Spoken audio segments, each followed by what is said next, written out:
Hello! Ça y est, on est en live avec Gabriel. J'espère que vous allez bien. On se retrouve aujourd'hui sur un live qui est un concept tout nouveau qu'on teste. Je vois qu'on est 40. J'espère qu'on va monter à une petite centaine à la fin. Ça va être cool. Bonjour Corentin, bonjour. Du coup, on teste un format de live un peu nouveau, qui n'est pas tout à fait nouveau à TPC, parce qu'on le fait déjà chez les designers. Ça s'appelle le Git Roast. Et je suis avec moi, avec Gabriel, qui va nous expliquer comment bâtir un GitHub qui attire toutes les top startups. Et on va aussi un petit peu le roaster au passage. Salut Laura. Je suis super excitée. Ça va être ultra interactif, donc n'hésitez pas, surtout qu'on est en plus petit comité, mais partagez avec nous, dites-nous vos ressentis en live, posez des questions. Voilà, c'est pour les développeurs, par des développeurs, avec beaucoup d'amour. Donc, n'hésitez pas dans l'interaction.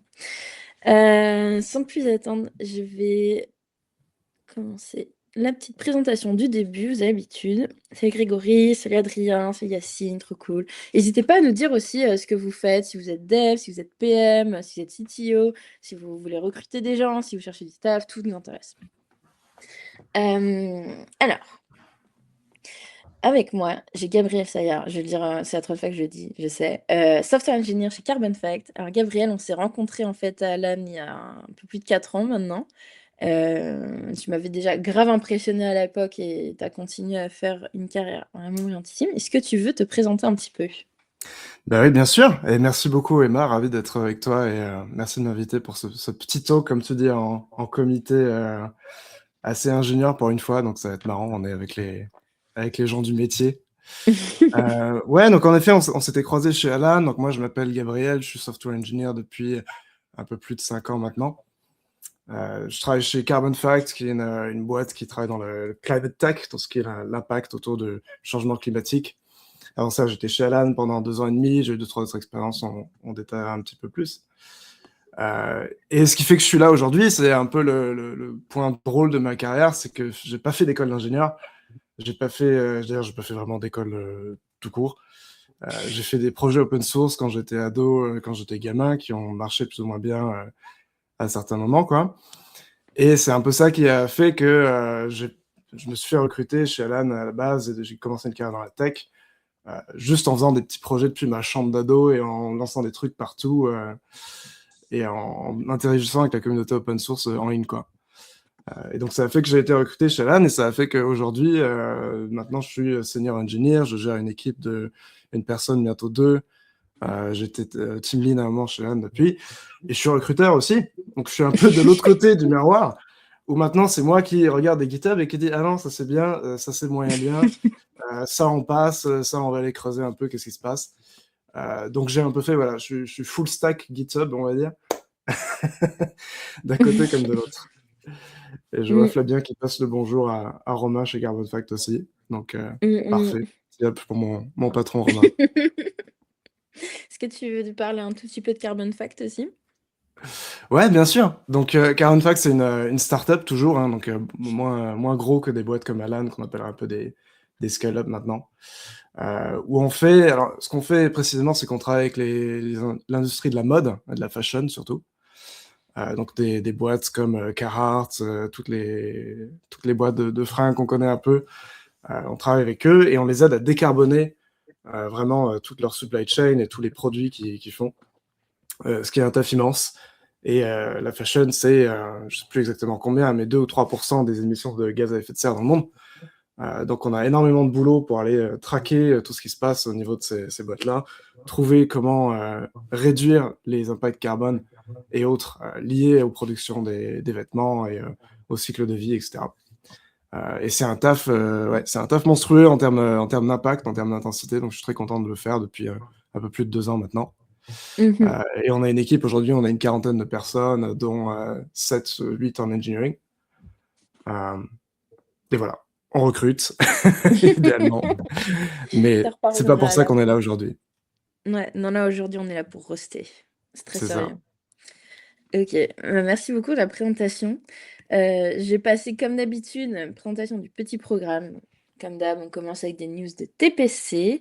Ensuite, on va partir sur le live. Donc, comment on bâtit un GitHub qui attire des top startups. Comment, en étant junior, on peut commencer à construire ce qui va être notre portfolio à vie, en fait. On va finir sur une session Q&A, comme d'hab. N'hésitez pas à poser vos questions tout au long du fil, d'ailleurs. Et même à interagir avec nous. Ça nous envoie de la force. Ça fait plaisir. Donc, n'hésitez pas. Je commence du coup avec les news de TPC. Alors, je sais pas si vous êtes au courant, mais il y a une étude de salaire 2026 en cours. C'est la plus grande étude en termes d'ambition sur le marché de la tech. C'est hyper important de participer parce que ça nous permet d'avoir des données hyper fines et de pouvoir aider les gens à se rendre compte de où ils se positionnent par rapport au salaire, de à quoi ressemble le marché aujourd'hui et tout. Ces données, elles sont consultées par les talents et les recruteurs du secteur sur nos métiers. Et par métier, on parle des ops, des data, des people, les products et bien sûr pour nous, les développeurs ou engineering, aussi les leaders C-level. Donc même un indirect manager est très invité à répondre. On fait aussi pour les freelances cette année, c'est la petite nouveauté. Et l'étude de salaire, elle est en cours depuis quelques semaines maintenant et elle se termine dimanche. Donc voilà, on a 4 jours pour finir. Et après, on va pouvoir vous annoncer petit à petit les résultats. Alors, on fait plein de formats différents. On va le faire dans des lives spécialisés par vertical. Moi, je vais notamment co-animer le live pour le débrief sur les salaires dans la tech. Donc, ça va avoir lieu mi-mars. Stay tuned. Voilà. Et puis, si on va délivrer des messages sur LinkedIn, on va faire des blog posts, enfin, plein de choses qui vont arriver au sujet de l'étude de salaire. Voilà, je vous laisse scanner le QR code. Encore quelques petites secondes et puis je vais passer à la suite.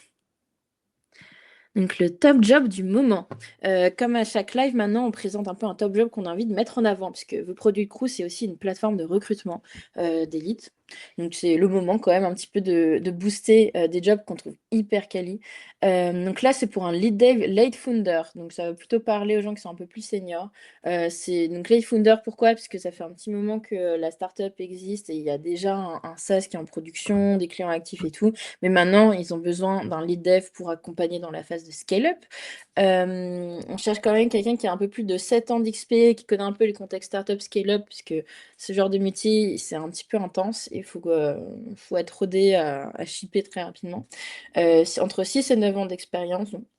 Voilà, donc on dit 7 ans d'XP, mais bon, si c'est 6, ça peut passer. La stack, elle est entièrement en TypeScript. Nest, Next.js, PostgreSQL pour la database, voilà. Le salaire, il est quand même hyper attractif. Ça reste dans Paris, télétravail hybride, c'est un site de start-up. N'hésitez pas, même si vous correspondez pas à 100%, vous pouvez quand même scanner et puis peut-être retrouver des jobs qui correspondent un peu plus à votre profil. Voilà. Pareil, vous scannez le QR code, vous avez accès à la plateforme TPC, vous pouvez renseigner votre profil. Et voilà. Bien sûr, vous retrouvez tous les QR codes dans le replay, du coup, je vais passer à la suite. Notre petite slide ressources, parce que aussi TPC, on fait énormément d'études de cas et de plein d'articles en fait qui vous aident à avoir des ressources pour préparer vos entretiens. Donc des études de cas corrigées avec des top startups pour préparer l'entretien, des ressources métiers pour progresser en product, les méthodes de user research du Spendex et PayPlay par exemple, les secrets de product marketing de Skello, Alan, OVL. Product marketing, ça intéresse moins les devs, mais il y a aussi des ressources pour devs ici. On update en permanence les ressources. On prépare un hub 100% dédié pour vos recherches d'emploi. Donc ça peut être très intéressant, notamment si vous êtes en début de carrière et tout. Et voilà, c'est tout pour mes petites slides TPC. Je vais pouvoir laisser Gabriel prendre la suite. Super. Merci. Trop hâte d'avoir les résultats de votre étude de salaire. Moi, je suis ça Oui, chaque année en tout cas, donc c'est un ça super bon explique, je pense. indicateur. Il y a un indicateur aussi du point de vue candidat, mais aussi du point de vue recruteur. Donc c'est marrant. Moi, je joue maintenant sur l'autre tableau, mais c'est toujours intéressant à suivre. Ouais, du coup, pour revenir sur la petite intro que j'avais fait, on a posé la question de la timeline dans le chat. J'ai vu de savoir à quel moment c'était ces différents projets. Voilà la timeline. Donc, pour remettre un peu dans le contexte, moi, j'ai commencé à faire un peu des projets vers 2016.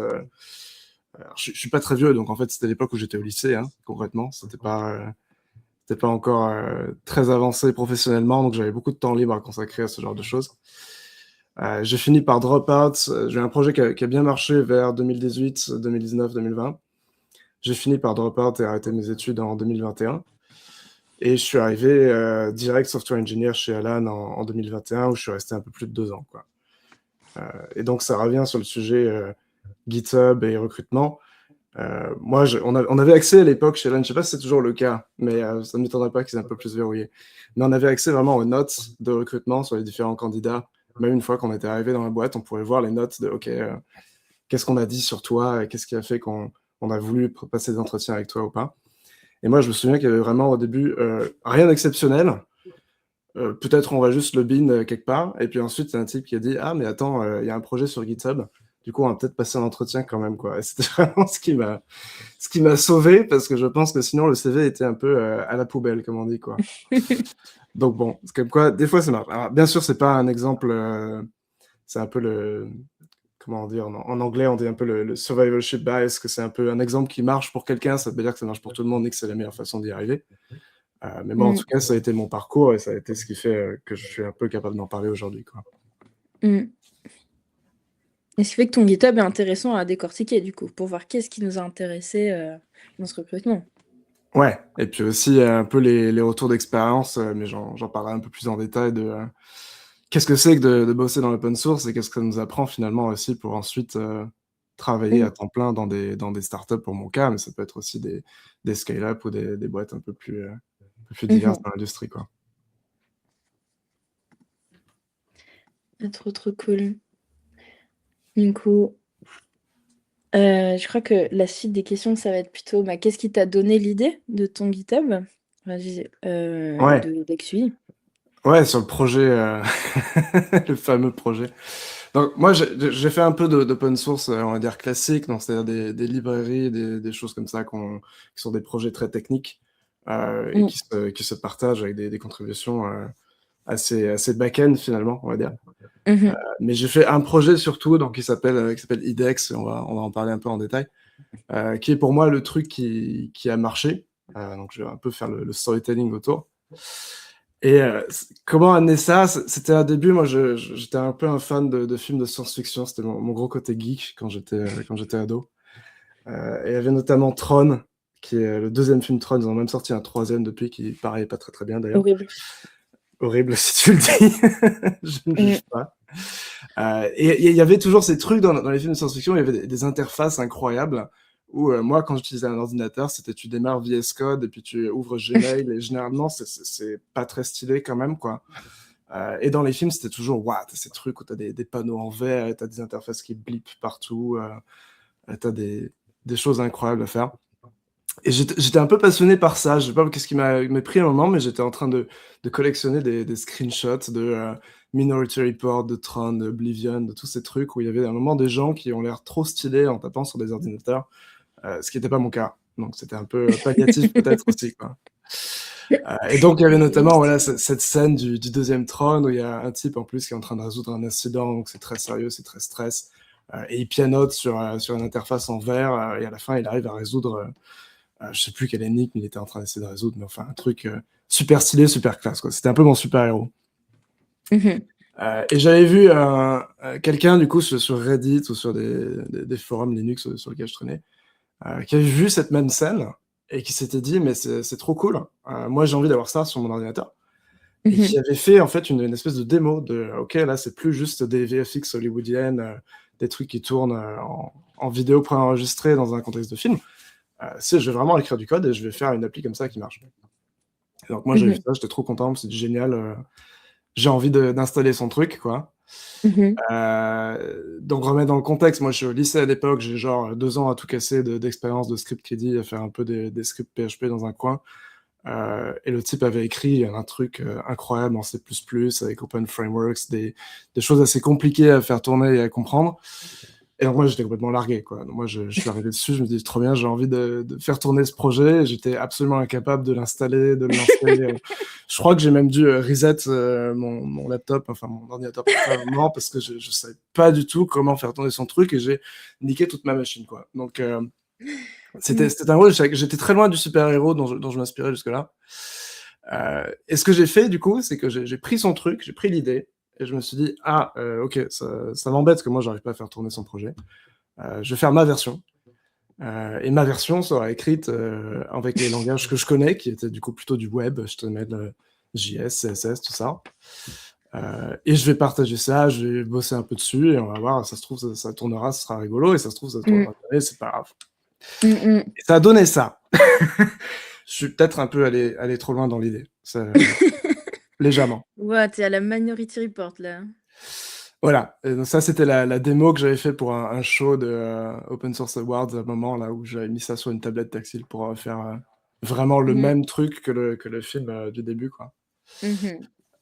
Et donc moi mon aventure open source elle a un peu commencé par ça. J'étais en train de hacker des trucs un peu comme ça, je m'amusais, je faisais des applis, je trouvais ça rigolo. Et un jour ça a commencé à boomer. Il y a des gens qui ont commencé à voir ce truc et qui se sont dit c'est trop cool. Est-ce que tu peux zoomer un petit peu sur le compte de Star, s'il te plaît? Je ne peux pas zoomer, mais on est aujourd'hui, 8 ans plus tard, à 44 000 stars. Ce qui, en termes de GitHub, est absolument dingue. Ouais. Enfin, je suis pas dans le top 100 ni dans le top 200 non plus, hein, c'est pas dingue, mais pour un truc, C'est un peu je vais prononcer le gros mot, mais pour un truc aussi inutile que ça, parce que c'est une démo technique qui est très jolie, mais qui ne sert pas à grand chose, c'est absolument incroyable, quoi. Et Et c'était quoi la stack technique? ça a été téléchargé un peu plus d'1 million de fois, quoi, au Ah final. ouais. Ouais. Et même pas biaisé au vu de l'époque auquel il arrive, ou c'est toujours un travail réalisable selon toi? Before Covid, Gen AI et tout. Ça, je vais mettre C'est une la bonne question. question, ça. C'est une très bonne question. Je pense qu'un projet comme ça peut toujours marcher. Je pense que celui-là, je l'avais fait en un peu plus d'1 an au final, avant que ça commence vraiment à se faire remarquer. Et qu'aujourd'hui, sûrement, enfin, à la fois parce que j'ai pris des compétences depuis, Dieu merci, le code est absolument horrible, mais aussi parce que, tu as raison de mentionner tout ce qui est Gen AI, tout ça, ça fait qu'on arrive à itérer sur des choses comme ça beaucoup plus vite. Et donc je pense que cette espèce de pipeline que moi j'ai eu de, tu vois quelque chose de cool dans un film, bah, tu veux le réaliser en vrai, en tactile, en interactif. C'est un truc où avant ça prenait des années, maintenant ça prend quelques mois, clairement. Mais je pense que ce genre d'idée pourrait toujours marcher. Je dis pas forcément que c'est un truc à faire, mais ce genre d'idée cool, on voit toujours sur Hacker News des petits projets graphiques comme ça. Je pense que c'est toujours quelque chose qui marche. Là, j'attends quelqu'un qui va réaliser l'IA de Her, maintenant qu'on a de la Gen AI avec une belle voix à la Scarlett Johansson. Ah mais attends, C'est OpenClaw avec le Voice Generation par-dessus, c'est déjà Her, hein, pour moi. C'est vraiment pour le meilleur et pour le pire d'ailleurs. Mais bon, on en parlera plus tard, mais c'est un vrai sujet. Ouais. Mais on a edX UI. D'ailleurs, juste une petite question, tu l'as réécrit en quel langage du coup? Parce que le C++, Ouais. je pense, c'est ce qui a capé aussi le fait que ce projet Oui, moi ait moins pensé de j'étais temps. beaucoup trop, enfin beaucoup trop stupide pour gérer du C++, en tout cas à l'époque. Et moi je l'ai fait, et c'est un passage intéressant justement, je l'ai fait avec des technologies web, hein. Donc je l'ai fait avec Mm. HTML, CSS, JS. Mm. Même pas TypeScript à l'époque parce que je connaissais pas du tout non plus, c'était vraiment du JavaScript super basique. Et là où c'est intéressant, c'est que en fait c'était des technos à ce moment-là qui étaient vraiment en train de monter. Parce que quand moi Mm. j'étais en train de bosser là-dessus, la façon de faire des applis desktop, c'était avec Electron, qui était un framework qui permettait de prendre des technologies web et d'en faire des applis desktop avec. Et donc il y avait moi qui jouais avec Electron avec mon petit projet d'un côté, mais en fait les autres usages de Electron, c'était VS Code, c'était Discord, c'était Mm. Slack. Donc je me suis retrouvé vraiment, sans le vouloir, dans la cour des grands, à faire remonter des bugs qui en fait s'appliquaient aussi à Slack et à VS Code. Et moi j'étais là, ah, ça marche pas sur mon petit projet chelou à côté. Et c'était vraiment incroyable aussi, quoi. C'est pour ça que ça a vraiment été une porte d'entrée finalement pour moi. Et du coup, bah, ça vient avec ma question d'après, mais comment edX UI a fini par percer? Parce que il y a eu un reach phénoménal dessus. Et du coup, je pense que tu as une petite histoire à raconter autour de ça. Ah, j'ai plein d'histoires à raconter, ça c'est incroyable. Mm. Comment ça a percé? Donc moi je construisais ce truc-là un peu sur le côté, donc je faisais ça. Encore une fois, j'étais au lycée, hein, donc c'était après les cours, des fois je m'amusais, j'ai lancé un peu mon truc pendant un peu plus d'1 an. Et à un moment, ça a commencé à se faire remarquer par des profils GitHub qui passaient. Il y a un type qui a écrit un article de blog dessus. Puis ensuite, d'un coup, ça a été l'escalade. Il y a eu un post Reddit sur Mm.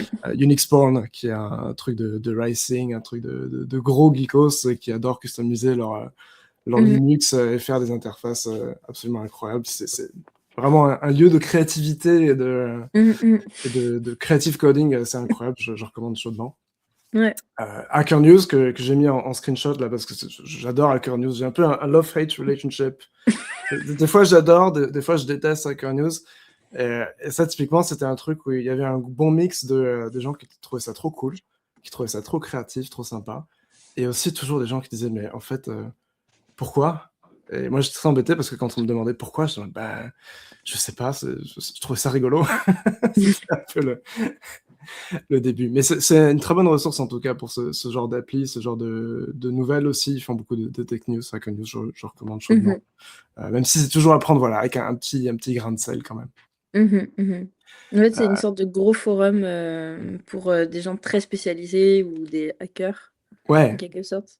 et c'est lié à Y Combinator qui est l'incubateur Mm. de start-up le plus gros du monde toujours, je crois. Ça, c'est pas mal. Ouais. Du coup, si tu contribues là-dessus, ça te positionne aussi Ouais, sur Y Combinator. c'est un peu la homepage de la Silicon Valley, quoi. Je sais pas si ça l'est autant Mm. aujourd'hui que ça l'était à l'époque, mais c'est toujours un truc assez culturellement, ça fait partie du zeitgeist de ce qu'on aime, quoi. Mhm. Et donc voilà, moi je me suis fait remarquer sur ce genre de truc. J'étais en train de bosser après les cours là-dessus. Et très vite, j'étais vraiment un peu ennuyé parce qu'il y a eu beaucoup, beaucoup, beaucoup de trafic dessus. Moi, j'avais pas vraiment considéré que ça allait être populaire ou que ça allait être installé. C'était une appli qui s'installe quand même, donc plein de contraintes techniques liées à ça. Mhm. Et en fait, je me suis pris 150 issues GitHub dans la tronche pendant mon année de terminale. Ah Euh, ouais. et là, tu vois, je trouve que c'est drôle parce qu'on passe OK, il y a le projet lui-même qui est intéressant, etc., Mhm. à comment ça fait vraiment une porte d'entrée dans l'open source et qu'est-ce que c'est être mainteneur open source, parce que j'ai Mm, mm, finalement mm. été un peu contre mon gré. Mm, mm. Et ça, typiquement, c'était un exemple. Moi, j'étais en train de gérer, je crois même, je sortais des cours à un moment au lycée pour gérer les issues GitHub qui arrivaient, des gens qui me disaient ouais ton appli est génial mais le terminal il marche pas, mais sur macOS ça marche pas, mais sur machin, et que des bugs partout quoi. Enfin c'était vraiment Mhm, mhm. fait Et par les talents techniques que j'avais qui étaient pas grand chose à l'époque. c'est intéressant, 150 paires, mais à l'époque des IA et d'OpenClaw avec des bots qui génèrent énormément de code, à mon avis, les gars de l'open source sont encore plus foudés, quoi. Si Ouais. on veut comparer avec aujourd'hui. Juste, il y a Emmanuel qui nous a un gros top. Emmanuel qui nous redemande, du coup, il fait quoi ce projet en fait, finalement, Gabriel? C'est une bonne question. Et finalement, ouais, comme Emmanuel l'a dit, c'est vraiment, je reviens sur la petite démo que j'avais, c'est vraiment juste, ça reproduit un écran de science-fiction. Et ce qui est vraiment chouette, et enfin, moi en tout cas, ce qui me faisait rigoler avec, c'était que c'était pas juste, ah, c'est comme dans le film et tu peux pianoter dessus un peu et ça ressemble au film. C'était en fait, tout est vrai.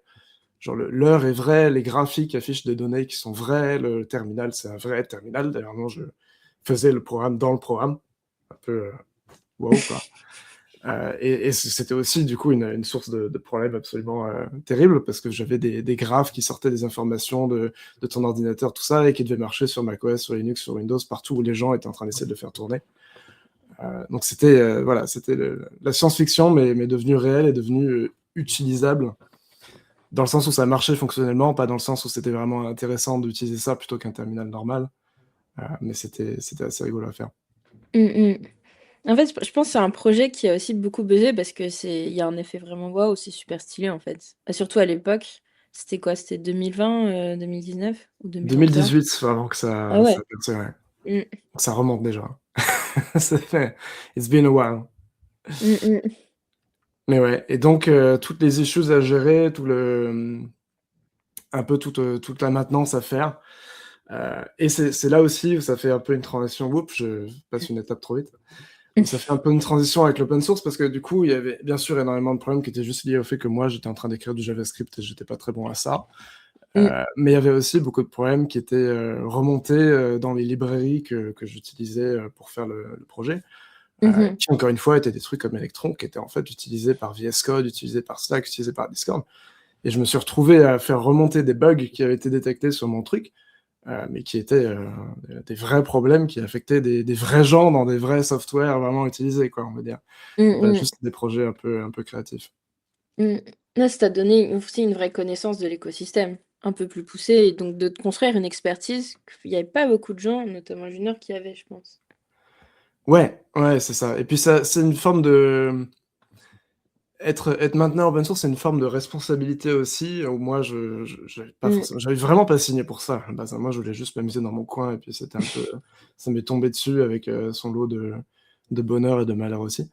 Heu, mais je trouve qu'aujourd'hui et c'est aussi quelque chose que je recherche en tant que recruteur, quand je regarde des GitHub, quand je regarde des candidats et pour moi, le GitHub, c'est une partie du portfolio, Mmh que tout mh. le monde n'a pas forcément, mais si on l'a, je considère que ça vaut, au moins autant qu'un LinkedIn en fonction de ce qu'il y a dessus, quoi. Mmh mh. Mmh mh. Savoir gérer ce genre de choses, tu vois? Genre là, cette liste d'issues, savoir les gérer, savoir répondre à et interagir avec une communauté autour d'un projet, Mmh. savoir gérer, j'ai eu des histoires de failles de sécurité aussi dont on pourra parler, des choses comme ça. Mmh C'est mh mh. génial parce que c'est souvent un taf qu'on demande à des software engineers, à des développeurs, dans des vrais, jobs, à plein temps ou à temps Mmh partiel mh dans mh. des vraies boîtes. Mais en open source, c'est la même chose, mais en public. Mmh. Donc je peux voir littéralement comment tu travailles, comment tu gères des bug reports, comment tu interagis avec, des clients finalement, un peu Mmh. les gens qui utilisent tes projets, c'est un peu des clients, alors, Mmh avec le mh. problème qu'ils payent pas forcément toujours, mais Pas du tout qui est même. un vrai problème Ils d'ailleurs. gagnent pas un rond. Qui paye pas forcément un rond, mais c'est voilà, c'est vraiment, c'est génial comme CV parce que c'est du concret quoi, tu vois? Du vrai code, du Mmh vrai mh project mh. management, et de la vraie gestion de crise aussi, des fois. Mmh mh mh et donc tout ça là, cette espèce de CV, hyper deep où on peut voir comment tu interagis avec, les gens qui ont besoin de ta librairie, où on voit, comment tu résous des problèmes. Est-ce que ça t'a ouvert des portes? Et bah, du coup, oui, parce que comme je l'ai mentionné un peu au début, moi j'étais en parallèle de tout ça, j'étais pas très fort en études, j'étais pas très fort, j'ai à peine eu mon bac, j'ai fait une école, de marketing digital où c'était pas un grand succès non plus, et donc finalement quand je me suis dit: «OK, j'ai fait des projets GitHub, peut-être que je pourrais essayer d'être développeur pour de vrai, sans rigoler», c'était le seul truc que j'avais sur mon CV, quoi. C'était, LinkedIn, il y avait rien, le reste, il y avait rien non plus. J'avais 19 ans, et en fait, je me suis fait recruter chez Alan uniquement parce que j'avais le gros projet GitHub et des exemples du fait que en fait, je savais faire, en tout cas une partie du travail, et que Mmh. c'était en public. Mmh mh. Donc juste pour être clair, c'est un cas un peu extrême. C'est pas un chemin que je recommande. C'est vraiment, je pense, one in a thousand, de réussir à faire ça et c'est pas pour me vanter, mais c'est que c'est vraiment la façon la plus difficile d'arriver à ce résultat, quoi. Mais en tout cas, pour moi, ça a vraiment été le déclic et c'est ce qui a fait que j'ai pu devenir, software engineer. J'ai rejoint Alan, du coup, pour un stage d'été, et en fait, après 2 mois, ils m'ont dit: «En fait, si tu peux Mmh. continuer tes études si tu veux, mais sinon reste, quoi». Donc je suis resté. En fait, c'est vachement bien ce que tu fais chez nous, Gabriel, je vais pas rester. Même pour Ouais, la c'est la ça, tu petite sais faire autre chose que des interfaces rigolotes, c'est incroyable, quoi. pour la petite histoire, à Alan et je pense dans la plupart des scale-up, on recherche des builders qui sont capables de construire, smart people who get things done, grosso modo, qu'importe le diplôme, qu'importe le chemin et donc Gabriel, il avait, en gros un GitHub qui était un excellent exemple de projet qu'il arrivait à faire, à mener, malgré plein de contraintes et du coup, on l'a recruté. Je crois qu'à la base, c'était en espèce de stage et Ouais, ça stage nous a d'été, ouais. confirmé ouais et en fait, pendant cette période de stage, tu as délivré énormément, sur plein de projets. On s'est dit: «Non, mais il faut le recruter, en fait». Il est, parce qu'il est vraiment capable, quoi. Donc c'est pour montrer qu'il y a d'autres chemins que, la sacro-sainte école d'ingénieur ou le diplôme, quoi. Mmh. Il faut que tu montres que tu es capable de faire du code de bonne qualité, de maintenir ce code, voilà, de produire, quoi. Et en tant que recruteur, c'est toujours un truc où, on cherche des signaux, quoi. On cherche Mmh. des choses qui nous font dire: «OK, ça, c'est un profil intéressant» et c'est finalement assez enthousiaste. On parle pas du principe que les gens méritent pas d'être recrutés et ensuite on cherche le suivi. Pourquoi? On part du principe qu'ils cherchent à être recrutés et qui méritent de passer des entretiens et on va chercher des justifications, des motivations qui vraiment, nous permettent de défendre le projet, quoi. Enfin, en tout cas, moi, c'est Mmh comme mh. ça que je marchais. C'est comme ça qu'on marchait chez Alan quand j'ai fait du recrutement pour Alan aussi. Et c'est comme ça qu'on marche maintenant chez Carbon Fact. C'est comme ça que je vois les choses se passer, quoi. Et donc, Mhm. avoir un GitHub, comme avoir une école d'ingénieur, comme avoir un LinkedIn bien fourni, comme être passé par des boîtes qui sont vraiment connues et exemplaires, Mm. c'est tout un tas de signaux où, en fait, plus on en a, plus on en trouve, plus on est content, quoi. Parce qu'on se Mm, dit, OK, là, on sait pourquoi on a passé d'entretien, on sait pourquoi on est là. mm, Et aussi un petit signal qui est intéressant pour les personnes un peu plus juniors. Typiquement chez Alan, quand on prend des gens en stage, on cherche en fait finalement des gens qui ont un petit peu une expérience de shipper du code en production. Et ce genre de GitHub, ce genre de projet open source, c'est shipper du code en production. Surtout si derrière, tu as des gens qui downloadent ta librairie, qui disent qu'ils font des retours et tout. Voilà, c'est beaucoup de signaux qu'on cherche. Donc c'est vraiment l'open source, ça peut être quelque chose qui répond hyper bien aux besoins des scale-up en termes de recrutement pour des personnes juniors, je pense. Euh, hop, bonne journée Carrément. Laura qui est partie. Et J'ai justement des images t'as des photos. du production de gens qui ont fait tourner ça absolument partout. C'est Attends, un mais peu c'est le... quoi là la photo à droite, c'est un toaster? Non, Je c'est suis pas un choquée. toaster. Tu sais, ces espèces d'ordi un peu solides que les gens ont sur les bases de recherche en Antarctique ou des trucs comme ça. Il y avait un Ah type qui avait ouais, installé ça ça là-dessus, tourne. je sais pas pourquoi. Attends, il y a un researcher sur une base en Antarctique qui a fait mon projet, mais non. Jure, mais des gens, ils ont du Ok. temps libre apparemment là-bas, hein. Mais bon. Mm, mm. Du coup, je pense que ça serait super intéressant maintenant si on pouvait voir un peu, mais qu'est-ce qu'il y a dans ce GitHub? On n'arrête pas de vanter ce GitHub qui t'a ouvert des portes, mais du coup, qu'est-ce qu'il y a dedans, quoi? Qu'est-ce qui fait qu'il était bien et au contraire, qu'est-ce que tu ferais différemment? Ah ah!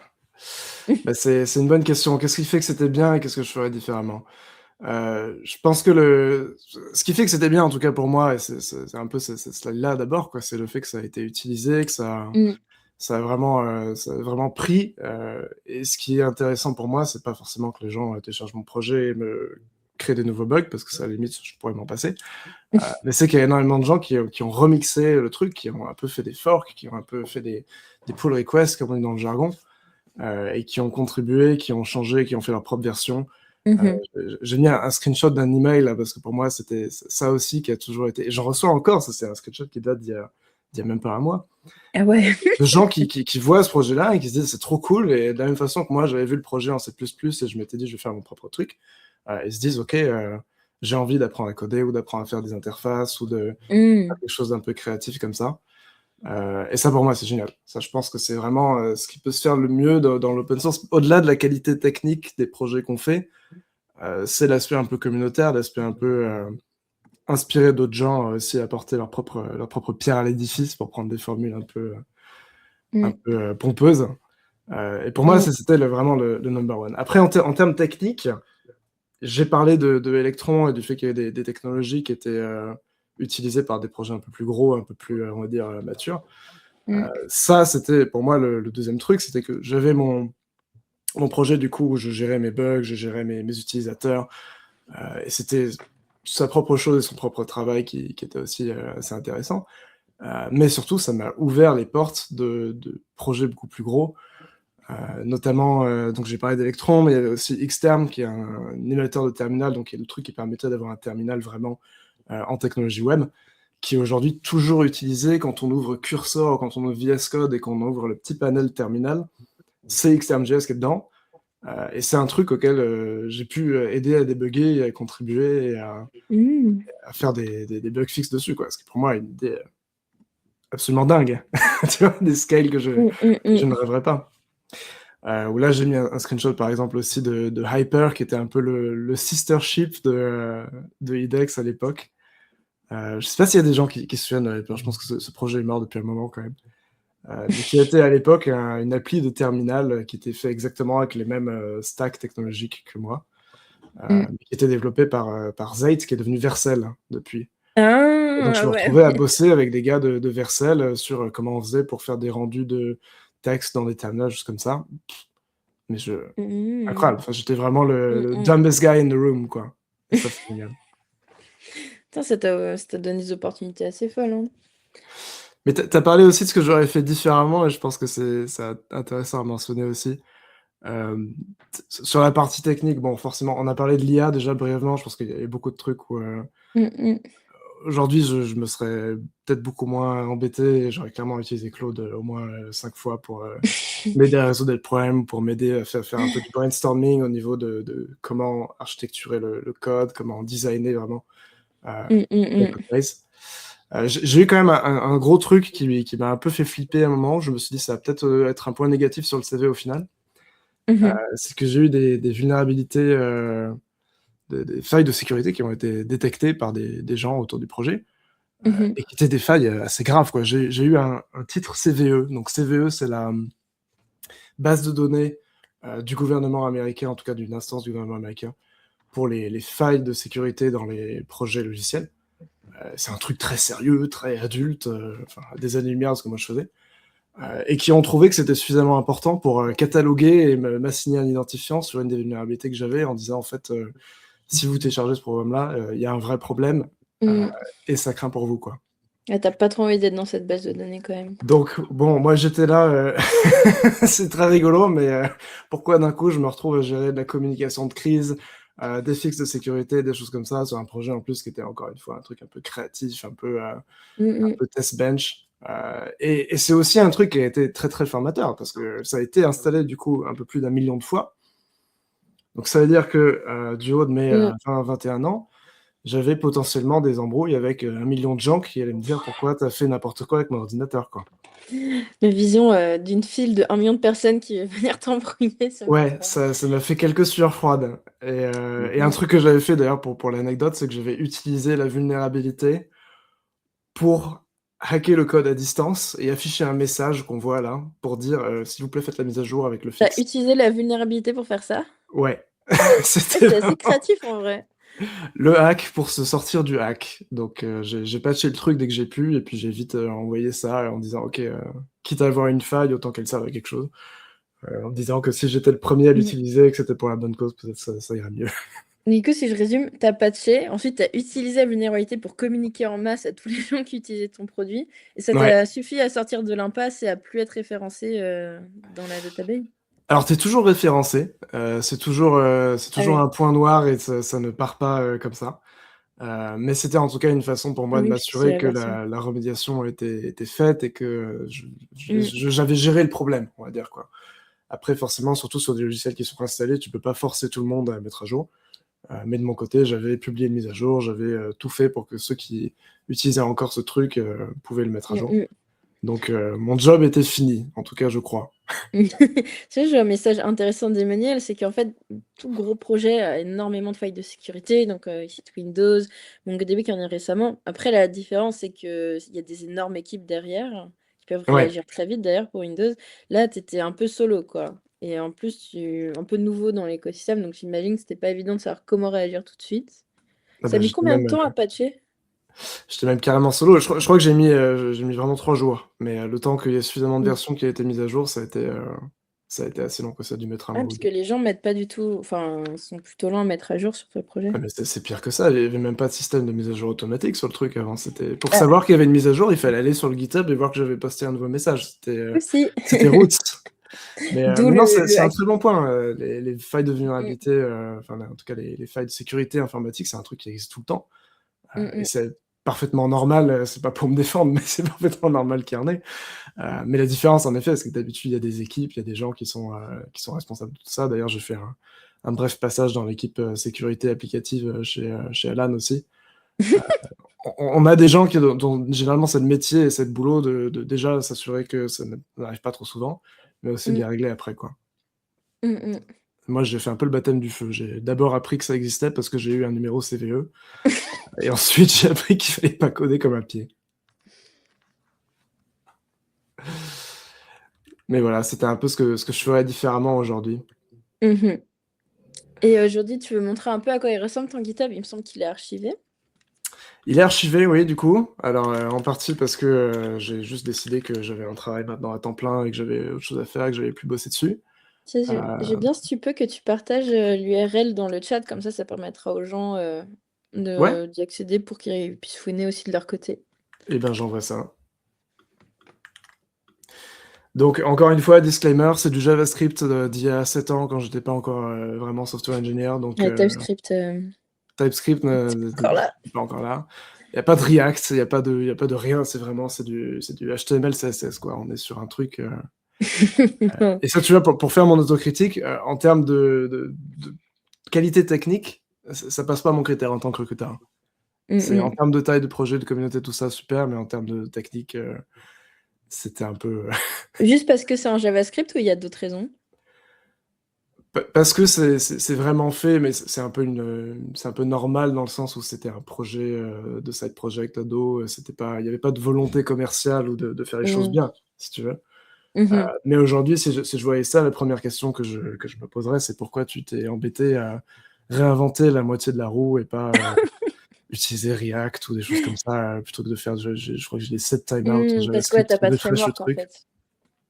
J'ai des timers qui refresh les informations sur les graphes toutes les secondes. Et genre, c'est hard-codé every second while true, update Ah the numbers, ouais, quoi. C'est assez terrible. intéressant. Après moi, un truc que j'aime bien, c'est il est à peu près bien structuré. Il y a un enfin, de premier abord, tu vois? Je vois qu'il y a un readme, il y a même un security MD. C'est là-dedans où tu as marqué la faille de sécurité? Sécurité, c'était surtout pour Ou savoir comment ah, report s'il y avait d'autres problèmes, parce que OK. j'espère que je ne plus jamais d'email là-dessus, mais si jamais il y en a, je vais mettre un lien pour envoyer un report, ouais. Mmh mh. C'est vrai que en fait, moi, quand je regarde un nouveau projet, je me demande effectivement aussi pourquoi est-ce que s'il y a pas une librairie standard ou s'il y a pas un framework standard, je me dis: «Ah pourquoi, il a déci cette personne a décidé de prendre une autre route finalement?» Ouais, Donc ça, c'est un bon point. Si on fouille dans le dossier source, on va voir des horreurs, tu penses? on va avoir des horreurs absolument incroyables. Oh my god. On va voir du code de multithreading qui est fait un peu à l'arrache. Qu'est-ce qu'on a? Oh là là, ça, tu vois, typiquement, c'est du messaging qui est fait à la Mmh. mano plutôt que d'utiliser une Ouais, librairie pour hardcoding. faire du pub-sub ou des choses comme ça. Mmh. Moi, ce qui me fait le plus rire, c'est vraiment je dois avoir ça là. C'est des espèces de classes JavaScript qui ressemblent à ce qu'on pourrait faire aujourd'hui avec des composants React. Alors à l'époque, en plus, les hooks étaient à Mmh peine un mh. truc en React, donc pour moi, c'était encore des classes, tout ça. Mmh. Et j'avais fait une espèce de pseudo React où tu as le code qui dit: «OK, rends le composant», Mmh. et là ensuite, je crois qu'on va le voir, le fameux timer. Ouais, non mais voilà quoi. Ça, c'était mon state update, c'était toutes les secondes, recalcule Ah, tout. cet intervalle n'a jamais autant été utilisé dans un Ah, projet. c'était incroyable. Je crois que puisque maintenant je travaille dans tout ce qui est climate tech, je pense que je pourrais dire que j'ai Mmh dû mh. cramer une quantité d'énergie et de processeur à faire mes calculs stupides comme ça. En vrai, Mais ça c'est marchait, tu vois? Ça marchait, c'était roots, mais mmh, ça mmh marchait, mh. donc au final, pourquoi Bah, pas? ça montre, est-ce que c'est parce qu'en fait, tu connaissais pas du tout React et des frameworks, qui faisaient eux-mêmes, le lifecycle rendering? Ah, c'est totalement de l'ignorance. OK. C'est pas par volonté de cramer tous les ordinateurs du monde, c'était vraiment par ignorance. Et c'est aussi un truc où je reviens sur le sujet IA, c'est aussi un truc où aujourd'hui, je pense que nous, typiquement chez Carbon Fact, on a beaucoup d'IA qui review tout le code des pull Mmh. requests. On a des humains aussi, mais on a beaucoup d'IA qui font ça. On a beaucoup de Mmh. proofread. Et je pense que ouais, c'est le genre de truc où aujourd'hui, le fait que moi j'écrive ça et que je puisse le mettre en prod, c'était très cool, c'était très fun et j'ai un peu appris quand ça a cassé finalement, quoi. Mais Mmh mh. aujourd'hui, c'est des choses où tu fais une passe avec l'IA en mode tuteur, et je sais qu'il y a un mode tuteur sur Claude maintenant qui est génial pour ça. Et tu Il y peux a très vite strongly apprendre les recommend. bonnes pratiques. Ouais, c'est Mmh mh. ça. Et tu peux J'adore vraiment Claude qui me apprendre dit: «J'ai beaucoup plus 3 vite qu'à options. l'époque, quoi. Alors l'option A, recommander si tu utilises un framework. L'option B, tu peux prendre un framework moins connu. L'option C, tu fais tout à la main, mais je recommande pas ça», mais il te laisse la après il te laisse Ouais. choisir. J'ai pas encore Mmh. fait un roast du projet par Claude, mais je pense que Claude et moi, on risquerait de plus être trop copains après ça. Je pense qu'il trouverait Ouais. beaucoup de choses à dire. Est-ce qu'il y a d'autres choses que tu trouverais fun à partager? Écoute, on va peut-être pas faire, Mais creuser en dans vrai, toutes les moi, classes JS j'ai horribles, une mais question, c'est que du coup, il y a 1 million de personnes qui ont téléchargé ça, tu as plein de gens qui ont contribué. Il y avait personne, il y avait pas un mainteneur qui t'a dit, c'est «Tu veux pas tout réécrire, avec un framework un peu plus standard?» ah mais si, mais bien sûr, mais je reviens sur les slides Hacker News, mais c'était le 1er truc qu'on me disait, c'est: «Mais pourquoi?» Tu vois? Vraiment, pourquoi, qui est à la fois pourquoi sur, pourquoi ce projet-là? Pourquoi cette idée-là? Ouais, limite, bon, l'explication de «c'est rigolo», ça passait encore, mais sur le côté technique, pourquoi JavaScript? Pourquoi, un gros truc qui faisait pas mal bugger à l'époque, c'était le côté, HTML, CSS, le côté faire une appli de Mmh. bureau, mais avec des technologies web. Mhm. Ce qui est toujours d'ailleurs un assez gros débat, parce que ça permet du coup de faire des choses plus rapidement, de prendre des développeurs qui connaissent pas forcément le Mhm. milieu, des applications de bureau. Mais niveau performance, niveau gestion de la mémoire, des choses comme ça, c'est Mhm. un peu, Ah bah, j'imagine que ouais. DexUI, qui a tout fait en C++, c'était un poil plus performant quand même, pour une application de bureau. Ah, c'était super performant. Après, c'était tellement performant que moi, j'ai jamais réussi à le lancer, donc finalement, c'est usage mémoire 0 si tu veux. Mais, et c'est un peu ce trade-off là, cet équilibre-là entre des choses faciles à exécuter, faciles à contribuer, faciles à Mhm. faire, versus des choses performantes où c'est toujours un débat. Mhm. Même aujourd'hui, il y a Notion par exemple qui a aussi utilisé Electron pour son appli de bureau et qui ont fini par réécrire des petites parties en natif pour essayer d'améliorer les perfs. Enfin, 8 ans après, c'est toujours d'actualité cette histoire-là. Mhm. Est-ce que on passerait pas sur les GitHub qu'on a reçus? On a quelques petits Mais commentaires. oui, mais carrément. Alors, on commence par lequel? Ah là là, je crois que j'ai fait une présélection. On a reçu pas mal, hein, on a reçu une vingtaine, un peu plus d'une vingtaine de projets GitHub. Moi, j'étais trop Mhm. content parce que j'ai plus tant de temps que ça aujourd'hui de regarder des projets GitHub à part sur les candidats que je fais passer à l'entretien. Donc Mhm. c'était un peu retour à l'open source pour moi.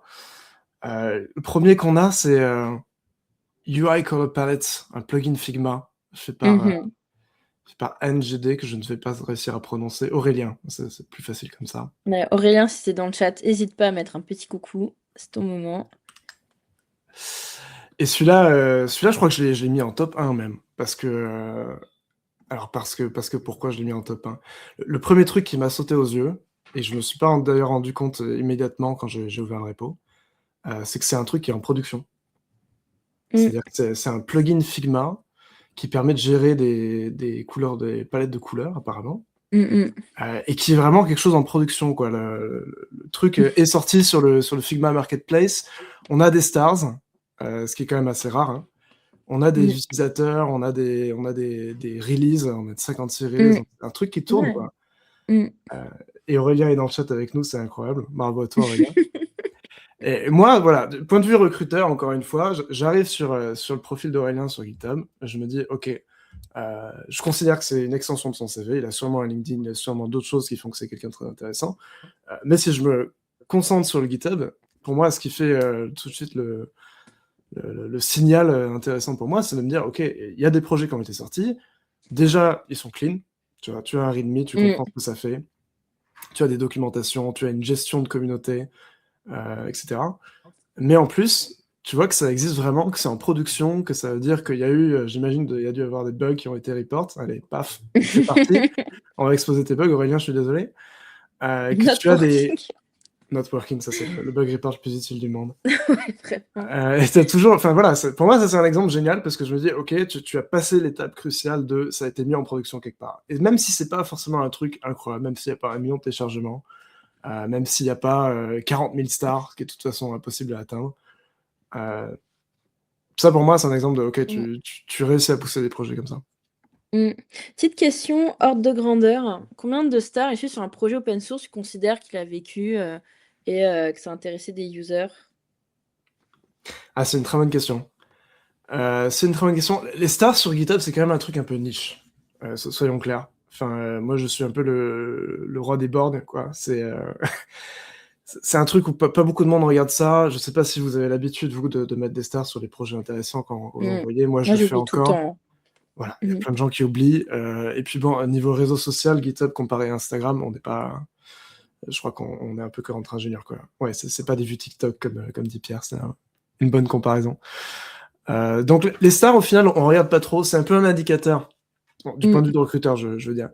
C'est un peu un indicateur de, ok, est-ce qu'il y a eu un peu un pic de popularité à un moment? Typiquement, mon truc, là, on avait 1 million de téléchargements, 40 000 stars. Donc déjà, on voit que le ratio est incroyable, quoi. Il y a beaucoup plus de gens qui ont vraiment joué avec le projet que de gens qui sont amusés à mettre un favori dessus. Mais ça donne une idée que, ok, autour de, je dirais, plus de 1000-2000 stars, il y a eu une histoire intéressante qui s'est passée. Il y a un truc qui a décollé. Mhm. Au-delà de 30 000, 40 000, 50 000, généralement, c'est que ça fait une carrière. Au-delà de 100 000, c'est que tu travailles chez Vercel ou tu travailles chez Google et en fait, tu triches et c'est pas du tout ton projet, il y avait 100 personnes dessus, quoi. Ouais. Je crois qu'aujourd'hui, le projet avec le plus de stars, ça doit être React ou ça doit être Next.js, un truc comme ça. Angular, ouais, à l'époque, c'était ça. Mais nous, ce qu'on regarde beaucoup plus, et je faisais lien du coup avec le projet là d'Aurélien, ce qu'on regarde beaucoup plus, c'est les releases. Et c'est un peu l'usage, genre là, le fait que ce soit accessible, qu'il y ait une documentation, quelque chose comme ça. Mm, Ça montre un peu qu'on est atteint un niveau où même si c'est pas forcément super utilisé, c'est production grade, quoi. mm, mm, Moi, si demain je veux l'utiliser, je considère pas que ce projet est nul et je passe pas bon chemin tout de suite. mm. Est-ce que tu regardes quand même un petit peu le code aussi? Genre, tu vas fouiller dans source, dans package et tout, ou tu regardes juste le README, un peu les utilisations?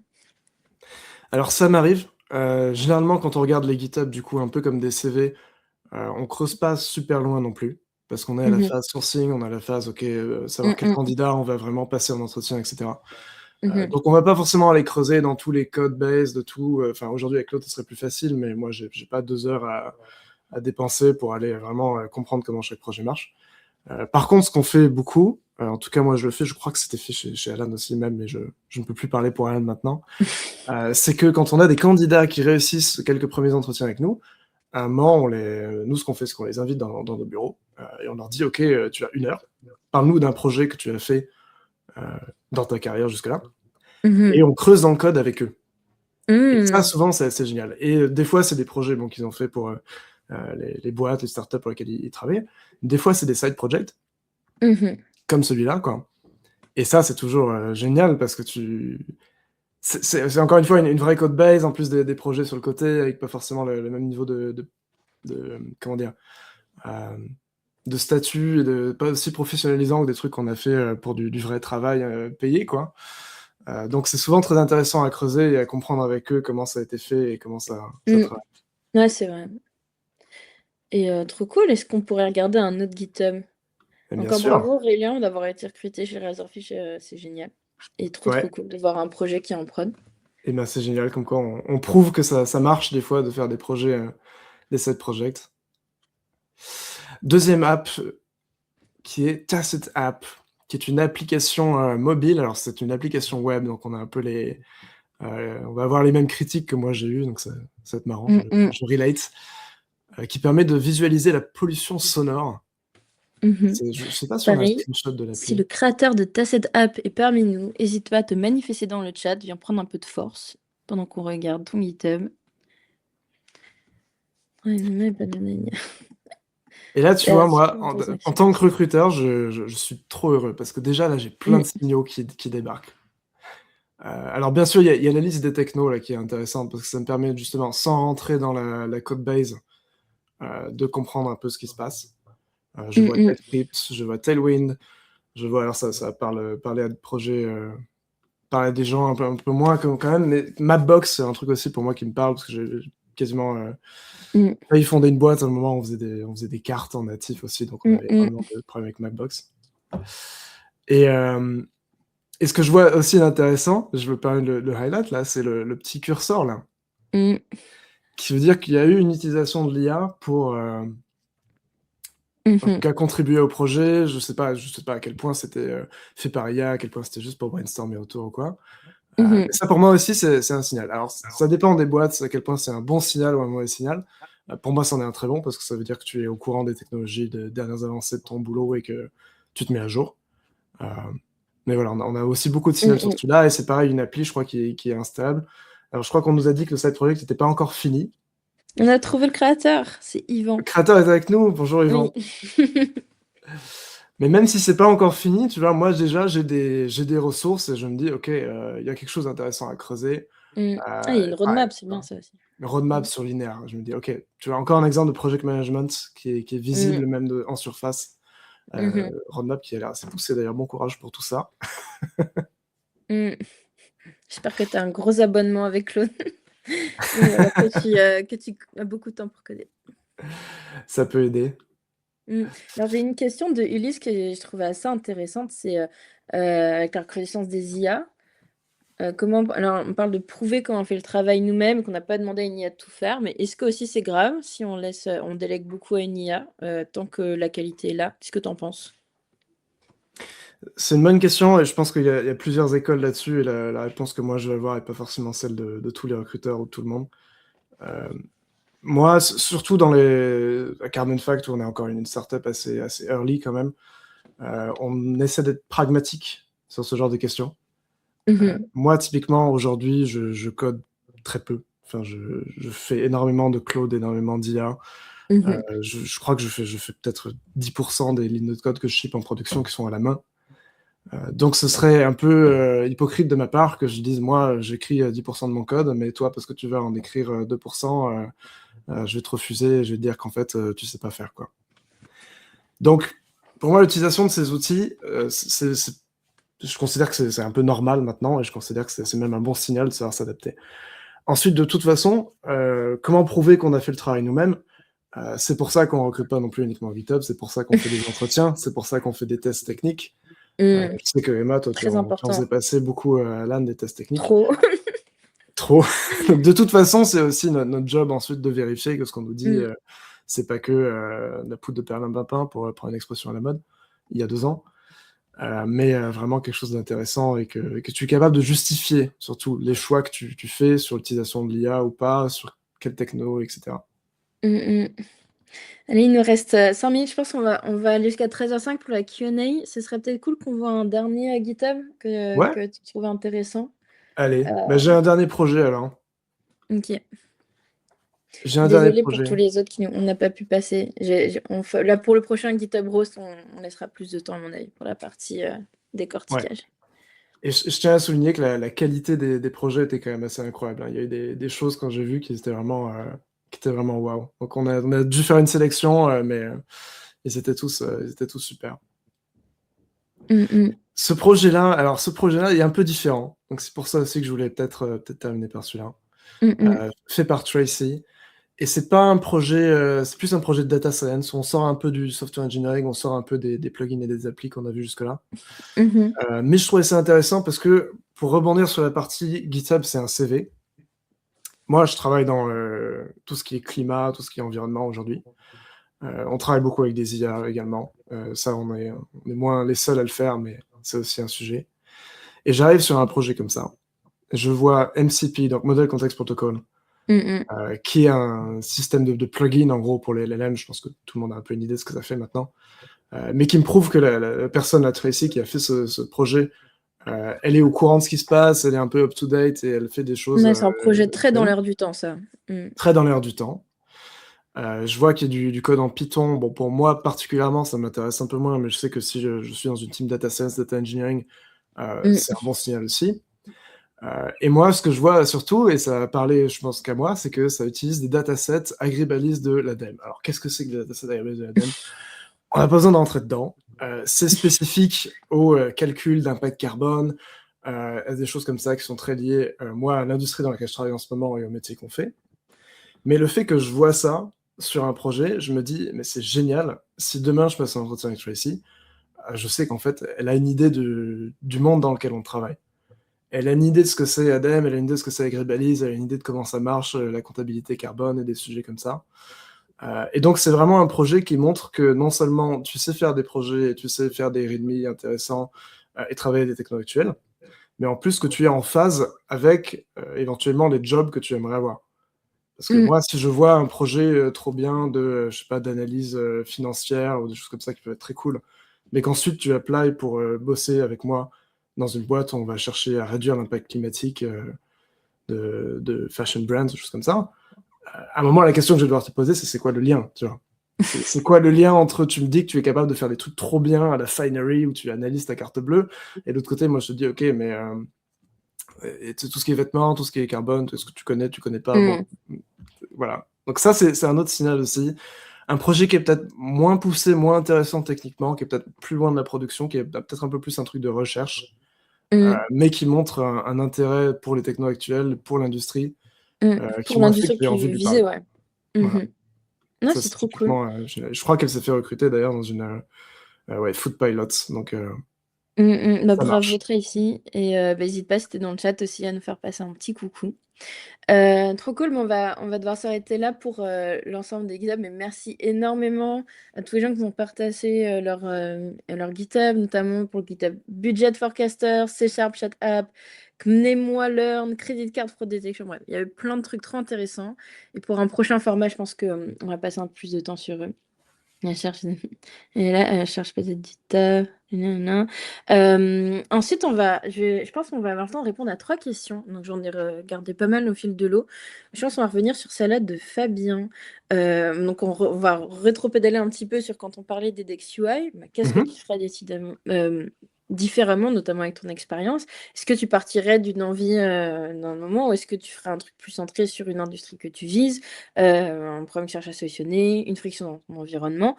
Et aussi, sub-question derrière, comment tu as amené ton GitHub pour te faire recruter? Est-ce qu'il a été détecté tout seul? C'est un CTO qui t'a contacté? Est-ce que c'est toi qui l'as amené? Alors, généralement, les GitHub, c'est un truc où dans tous les formulaires de candidature, on demande, ou en tout cas, on laisse un champ où ça peut être mis. Donc, à défaut que ce soit sur le CV, c'est souvent un truc où on laisse un champ pour pouvoir mettre le lien du GitHub du profil. Donc, généralement, ça, c'est surfacé. Et moi, je sais que quand j'arrive sur la page de poste d'un candidat, j'ai vraiment, OK, LinkedIn, GitHub. Et il n'y en a pas toujours des GitHub d'ailleurs, hein. Donc déjà, s'il y en a un, pour moi, c'est un signal. C'est-à-dire qu'il y a des projets qui sont visibles. Je crois que Mhm. j'avais mis une slide d'ailleurs qui montrait que des fois, on mettait des GitHub et il n'y avait rien dessus. J'étais un peu frustré, j'étais un peu triste. Mm. Ça m'arrive. Mm. Mais non, c'est quelque chose qu'on voit. Euh, comment partir de rien, comment trouver l'inspiration, comment faire un projet aujourd'hui? Je pense qu'en effet, c'est un bon point et c'est un peu finalement similaire à toutes les histoires de comment trouver une idée pour fonder une startup, juste comme ça. Partir d'une friction, de quelque chose qui toi, t'embête, c'est souvent le meilleur moyen. Mm. Finalement, c'est ce que j'ai fait aussi avec l'histoire du projet en C++ que j'arrivais pas à faire tourner, et c'est un peu ça qui m'a donné la niaque de me dire, OK, je vais faire le mien. Mais de façon plus réaliste, ça peut être un plugin qui marche, mais où il manque une feature, et tu peux le fork, et tu peux le faire machin. Donc, je dirais que partir de quelque chose comme ça, partir de projets open source que tu utilises aujourd'hui, essayer de contribuer, essayer de résoudre des bugs ou d'ajouter des features qui te manquent, c'est sûrement le Mm. meilleur moyen de rentrer un peu dans ce monde-là. Mm. Mm. Trop cool. J'ai une question de Vivien un peu plus spécifique. Donc, quand tu as un dépôt guide privé qui est bien nourri, mais du coup, c'est pas public, est-ce que tu peux est-ce que du coup, on le montre à la demande? Comment tu mets en avant au recruteur? C'est plutôt une bonne question. C'est une bonne Pour le question. garder en privé. Le premier truc, et c'est une pro-tip un peu light, mais c'est vraiment une pro-tip que beaucoup de gens ne savent pas, je crois, aujourd'hui, en tout cas sur les profils que je vois, c'est que tu peux activer dans les paramètres de ton profil GitHub le fait de montrer les contributions privées dans ton graphe sur ton profil. Et ça, c'est génial parce que ça veut dire que même moi, aujourd'hui, je fais quasiment plus de contributions publiques, je travaille pour des boîtes. Ça permet de highlight quand même le volume de travail que tu fais et de le mettre en surface sur ton profil. Donc ça, c'est la première réponse bateau, c'est déjà montre-moi que tu travailles, et ensuite on dira dans le quoi et pourquoi après. Et ensuite, mettre en avant un recruteur, moi j'ai parlé des entretiens que je fais passer des fois où on parle de projets passés des candidats et on creuse un peu dans le code, tout ça. Je crois que c'est assez commun comme type d'entretien, en tout cas dans le milieu dans lequel je travaille. Donc c'est souvent quelque chose qui peut être mis en avant, et je dirais que même si le recruteur ne le propose pas, c'est toujours une bonne idée de dire, OK, j'ai fait ces projets-là, est-ce que ça vous intéresse de creuser, de les envoyer? Trop cool. Et dernière question. Alors, j'hésite entre 2 questions en vrai. Mais allez, on va prendre celle-là. Bon, on revient sur EdXUI. Alors le tien, il était un peu hors norme. Effectivement, il y a eu énormément d'engouement. Mais sur un projet où tu as un peu moins d'engouement, pas de star, où c'est un truc privé, mais que vraiment tu t'investis dedans, est-ce que ça a quand même le même poids en entretien? C'est une bonne question, et je pense que c'est pour ça aussi qu'on a pris des exemples de projets GitHub un peu différents. Mm. En effet, pour moi en particulier, c'était techniquement pas super intéressant. C'était du JavaScript un peu bas de gamme. C'était pas, ça montrait pas que j'étais un super bon ingénieur, quoi. C'était pas ça le sujet. Pour moi, c'était le volume, c'était la gestion de communauté, c'était la gestion des issues, des bugs reports, c'était la gestion des vulnérabilités, c'était ce genre de choses. Pour d'autres projets, ça va être l'inverse, ça va être plus technique que communauté. Pour d'autres projets, ça va être encore, comme on a vu avec le projet de Tracy, Mm. des histoires de c'est lié au domaine dans lequel je travaillais. Du coup, ça prouve que je me suis intéressé et que je sais de quoi je parle. Donc il y a plein de façons différentes d'avoir des projets intéressants et c'est pas forcément juste faire un truc super populaire. De toute façon, arrive ou n'arrive pas sans forcément que tu aies une voix au chapitre, quoi. Mmh. Donc, non, il y a plein de façons différentes d'avoir des projets intéressants. C'est vrai que pour moi en particulier, c'était la scale finalement qui a fait que c'était intéressant à mettre sur un CV. Et allez, toute petite dernière question. C'est quoi le plus intéressant pour un recruteur entre une multitude de petits projets spécifiques au poste ou un gros projet full stack abouti fonctionnel qui a pas forcément de rapport? Et open source. Ah ah! C'est une bonne question et je pense que la réponse a un peu changé avec Mmh. tout ce qui est IA, parce que avoir plein de petits projets, ça paraît plus accessible finalement maintenant. Mmh. On peut bootstrap un projet très vite avec de l'IA, avec Claude et on peut très vite avoir quelque chose qui marche, ou en tout cas un MVP, quoi. Et finalement, pour moi, ce qui va faire le plus la différence, c'est le long terme, c'est la vision long terme, c'est réussir à porter le projet, au-delà du MVP, au-delà des premiers jets. Donc, je dirais que c'est plutôt abouti, fonctionnel, et encore une fois, l'interaction avec la communauté est souvent un truc où ça Mmh. montre que tu sais faire du project management, ça montre que tu Mmh. sais gérer tes clients, gérer tes bugs, gérer tes roadmaps, Mmh et mh. donc finalement que tu sais faire le travail que moi ensuite je te demandais de faire, une fois que tu rejoins mon entreprise, quoi. Tiens, je vais finir sur ce petit commentaire d'Ulysse que j'aime bien. L'important, c'est d'avoir prouvé qu'on sait ce qu'on fait. En fait, l'important, c'est de montrer qu'on est un développeur, un ingénieur, un builder, quelqu'un, qui est capable de produire des choses concrètes avec une bonne qualité, de savoir influencer, avoir de l'impact sur le projet et sur l'industrie où tu veux aller, en fait. Je pense qu'on peut 100%, résumer un peu comme ça. Bon, bah, 100%. ouais, tu veux finir sur une petite note? Ouais, juste dire que, bah, que comme Ulysse l'a dit, l'important c'est d'avoir prouvé qu'on sait ce qu'on fait. Je pense qu'encore une fois, on a beaucoup parlé des GitHub, c'est un signal parmi d'autres. Si tu as un GitHub, génial, c'est trop bien. Si tu as une école d'ingénieur super connue, c'est trop bien. Si tu as travaillé dans des boîtes incroyables, c'est trop bien aussi. Tout ça, c'est différentes manières d'arriver à se démarquer du lot, d'arriver à signaler que son profil est intéressant. Donc aujourd'hui, on a creusé vraiment la partie GitHub, ça peut être plein d'autres façons de le faire. Mais en tout cas, c'est quelque chose à creuser, c'est quelque chose à faire. Et la communauté open source, c'est génial. Donc je vous Mmh. encourage tous à aller un peu dans la tambouille, voir s'il n'y a pas des contributions à faire. Mmh. Et ben, un immense merci Gabriel, pour ce live. Je suis super contente. Merci à tous ceux qui sont restés, jusqu'au bout ou même qui ont dû partir un peu plus tôt. C'était génial, vous avez donné énormément de force, vous avez été ultra sympa dans les commentaires. N'hésitez pas à nous dire sur une échelle de 1 à 5, 1 c'était pas terrible, genre gros waste of time, genre vous auriez préféré pas être là et 5, ah c'était vraiment trop cool, j'ai appris des trucs, j'aimerais bien refaire un Git Rose. Voilà. Notez-nous, dites-nous ce que vous voulez, comme format. Encore une fois, vous avez été génial. C'était super cool de faire un live avec vous et j'espère qu'on se retrouve très vite. C'est une bonne journée. Merci à tous.